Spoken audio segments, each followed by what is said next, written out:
Alright, so today it's time for something a little bit different. Now, I've been reading the comments on the previous viewer-submitted game that I casted, and it seems like there's a bit of a divide in the comment section, okay? Either it's people that absolutely love watching the Bronze and Silver League games, and then there are some people that watch that game and that literally want 20 minutes of their life back just because they cringed so very hard and they didn't like it whatsoever.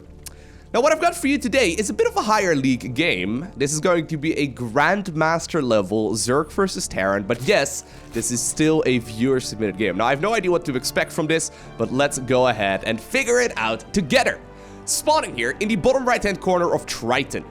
Playing with the orange Zerg drones. He's got Samwise right there spinning around on the hatchery. We are looking inside of the main base of for Yumi. Or Jumi? Jumi? I'm not entirely sure.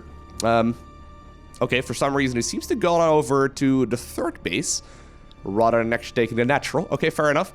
His opponent in the opposite corner, also with Samwise right there on the command center. Dude, it's a lucky day. We have two Samwises. What's the plural of Samwise? Samwise? I'm not entirely sure, but there's another Samwise right there spinning around on the command center. For those of you unfamiliar, he only appears whenever there's like a bug or a certain texture can't be loaded. I'm not entirely sure why this happens in replays all the time, but regardless, his opponent with the blue SCVs in the top left-hand corner, a name that I literally cannot pronounce in its entirety without getting demonetized. We have none other than completely... completely... I actually don't know if you can say that swear word. It's a bad word, okay? Before you know it, the YouTube algorithm will look at me and you know, demonetize this video immediately. So I'm not even gonna risk it. What? That's 4 hatcheries. There are now 4. What? Why are there 4 hatcheries? Why is there a scan inside of the main base? What the? Huh? Oh, he can... What? Wait. So, let me get this straight. This guy went hatch, cancelled hatch, created a spawning pool. After his opponent scanned the main base. Do you think that's a response to the scan in the main base? I mean, that's scan in the main base, right? Let's talk about that for a second. First off, it's absolute trash. You don't want to scan at this point in the game. It's far too expensive. Like, every single scan costs like 300 minerals. I would definitely not recommend doing so, especially when you have that Reaper out. But I guess what the scan did do is that it saw that there's no spawning pool. Which is already a little bit strange. Not seeing a spawning pool at this point in the game certainly is a little bit odd. There's an SCV right now making its way for no apparent reason towards, I don't know, I guess. What are you scouting for? Like proxy hatcheries? This is not a Protoss player. Anyways, right there. What? Dude, please attack the workers. Ah, thank you, I appreciate that. I was gonna say, there should definitely be a couple of drones that go down here to that Reaper, because that spawning pool was so very late, or at the very least some missed mining time. Queen is gonna come up here in a little bit. Nice, little bit of control here actually for Yumi. For Yumi. But eventually though, the links come out, the spawning pool gets scouted, and I guess that gives him pretty much all of the information that he needs. Although the Reaper will be picked off as well. You know what? Do you think we've gone full circle? Do you think... I've been wondering about this for a little while. Since he is playing with the orange colors, right? That does indicate to me that this is a custom game. Do you think we've gone full circle and that people are actually trying to create wacky games just so they can submit it to me and then I might end up casting it? Do you think that's a thing? I have no idea. I have no idea. I mean, if you're playing ladder games, you can only play, I think, like red, green, and blue. I think that's what it is. The very least, not orange. I mean, orange, obviously, I mean, that's the greatest color. We all know that. Because, you know, it's the Dutch color. The greatest country in the world. I mean, I don't know how that is a surprise. By the way, this SCV... Okay, over on the right-hand side. Of course it's producing a fusion core, Lowko. I mean, this game started off so oddly already. Of course it's gotta be a fusion core. Double factory coming up as well, though. A couple of Zerglings right now trying to figure out what's going on. Did he see anything? Yeah, not really. Oh my god, it's a supply depot with a hat. Look at that. That's beautiful. It's a top hat equivalent of, well, I guess what supply depots build on top of themselves to create a little bit more supply. Looks like Yumi, though, is following this up with a relatively standard timing right now. I'm still very confused about the spawning pool situation. And I'm also very confused about that scan in the main base. Like, that's kind of what's setting me off here. The spawning pool situation makes no sense. Because it felt like Terran's really, like... See, that would be a cool move. The spawning pool in a natural with that, like, canceling of the hatch and all that. If it would force Terrans to make any change whatsoever. But the thing is, Terrans do not have to change anything when they scout that, right? It's not like they all of a sudden will start making more units. Right? Maybe he will delay the third base. There's a good chance he didn't even notice.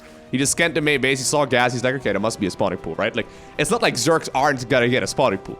Anyways, Hellions right now grouped up together. They could actually jump into the mineral line if they really want to. Link speed, however, is done, so they are gonna be forced to back off. And there we go.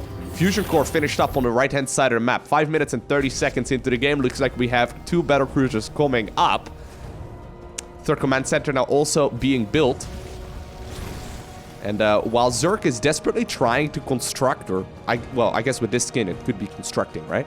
I mean, I guess they morph them in, but it, you know, it's kind of metal-like. But anyways, the Zerg is now trying to get that fourth base up.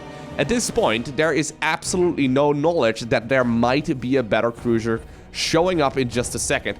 I'm actually quite surprised here about the lack of defenses in general. It's like, yeah, there's a bunch of queens. There's another hatchery. It looks like Yumi just loves hatcheries. Fair enough. But there's no spore crawlers. Not a hatchery. Sure, keep planting down hatcheries. That's a lot of hatcheries this game, guys. Anyways, there's not a whole lot of defenses. I mean, there's one spore crawler right over there. There's one over here, too. So I guess he might be okay against... Yeah, he actually would be okay against... well, actually, there's a couple of Hellions over here. But he would be okay against Liberators and all that. Battlecruisers, though, are going to be a little bit more of an issue. Okay, so the Hellions will be picked off. One more drone apparently is going to find its grave right over here, too. But already, I saw a Battlecruiser. Where is it? Where'd you go? Oh, it's inside of the main base. Of course it's inside of the main base. It's going to start dealing a little bit of damage, utilizing that tactical jump to get across the map instantly. Now, the thing is, one Battlecruiser at this point in the game, not that strange. Soon, there's going to be 3 of them. That's going to make the game a little bit different. I think you don't really necessarily have to make a crazy response to a single Battlecruiser. I think generally speaking, you should be okay just having, you know, like a couple of queens out and then maybe a spore, right? That should be most of the time okay. Against multiple Battlecruisers, though, you certainly need something a little bit more beefy. Multiple spores and then definitely also... Ooh, wow. Did I just see... Oh god, there's another BC over at the third. I can't help but notice that there was a Spire on the production tab. But I guess, yeah, no, it got killed. Okay, so it must have been over at the third base. These BCs are dealing a heck of a lot of damage. At the same time right now, apparently the Zerglings have decided that they want to move across the map.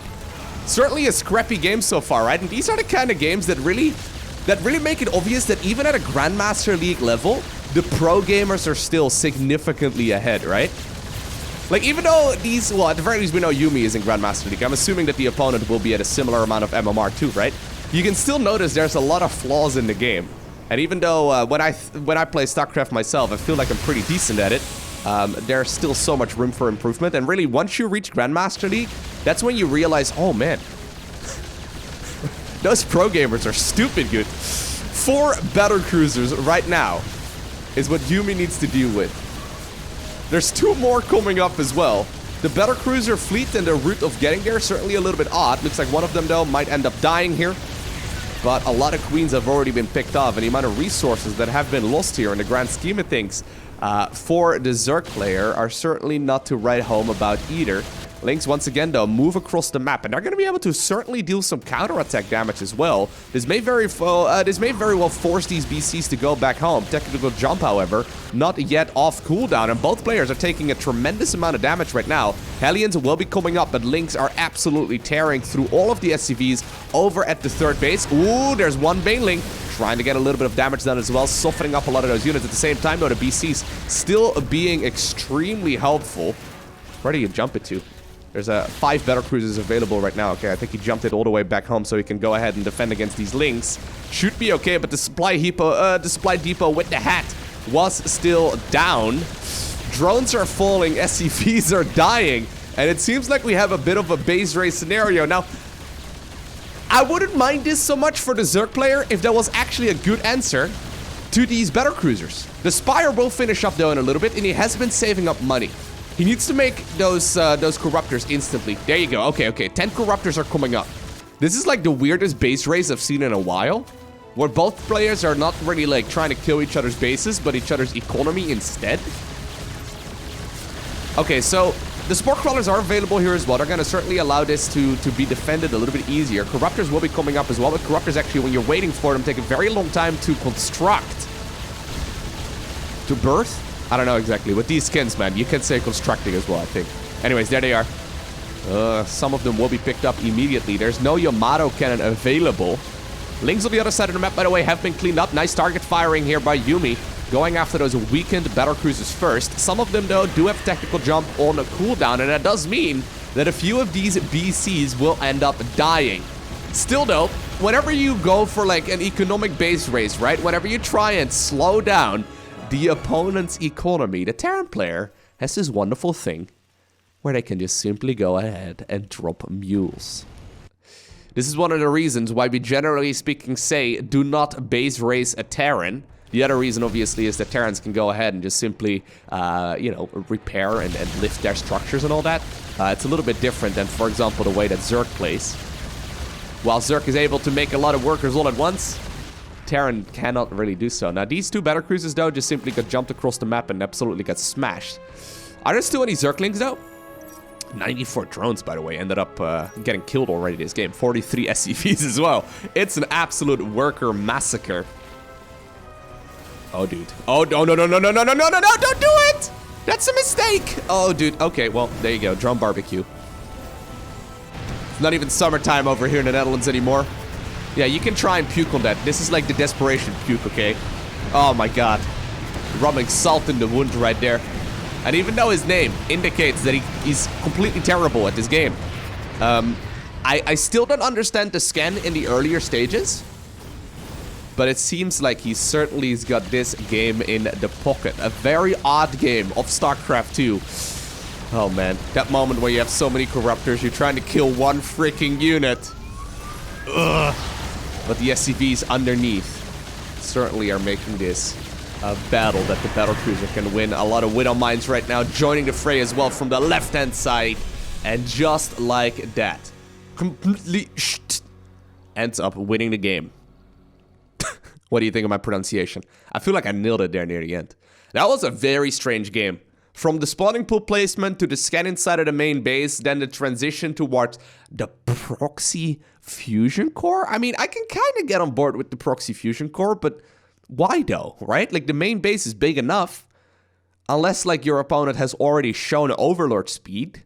I guess you could go ahead and proxy it. But the thing is, if you're gonna go Overlord speed, right, you get it really early. So you get it before the fusion core actually starts up.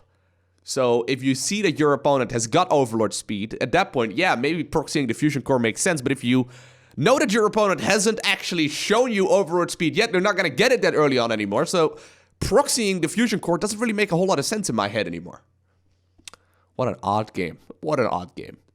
But hey, I'm curious, which of the viewer-submitted games do you prefer? Do you prefer watching the lower league games, or do you prefer watching the higher league strategies instead?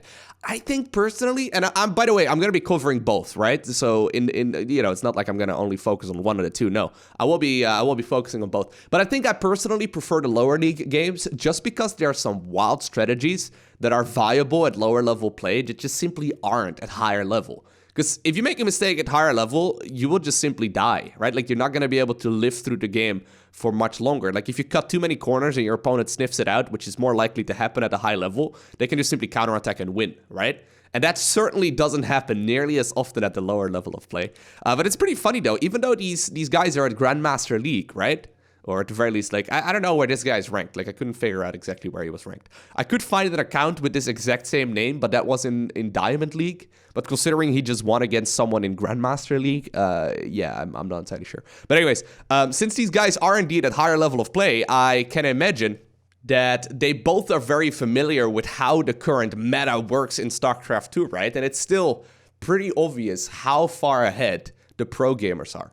I did the math a couple of days ago over at the live stream, and currently, I think if you... So you can't really compare MMR very easily, right? But If you look at the rank 1 on the ladder right now, which is Serral, at 7.2k MMR or something along those lines, and then the rank 200 in Grandmaster League on the North American server, which is like 5.1k MMR, right? So if you go down like 2000 MMR, which is the difference between the rank 200 and then the rank 1 on the ladder, if you go down 2000 or so MMR, you end up being somewhere in like Gold 1, Platinum 3, meaning that the difference between the rank 1 in Grandmaster League and the rank 200 in Grandmaster League is the same as the difference between the rank 200 and like Gold 1. How ridiculous is that? That just kind of puts in perspective how far ahead some of these pro gamers are, even within the same league. I really wish there were some more divisions, okay? We need like Ultra Grandmaster League or, you know, I don't know, like Supreme Pro League. You know, that would not be terrible. But anyways, I hope you enjoyed watching this video. If you did, hit that like button down below. If you want to see more, make sure you hit that subscribe button so you get a notification as soon as I upload more. As always, a special shout out to the Patreon supporters. Thank you guys very much for making this channel possible, and thank you for supporting me directly. If you're interested in unlocking some of the perks yourself as well, you can head on over to my Patreon page. That's patreon.com/LowkoTV. But for now, I want to thank you for watching. Have an amazing day. Do not forget to smile alright. And I will see you once again in the next one.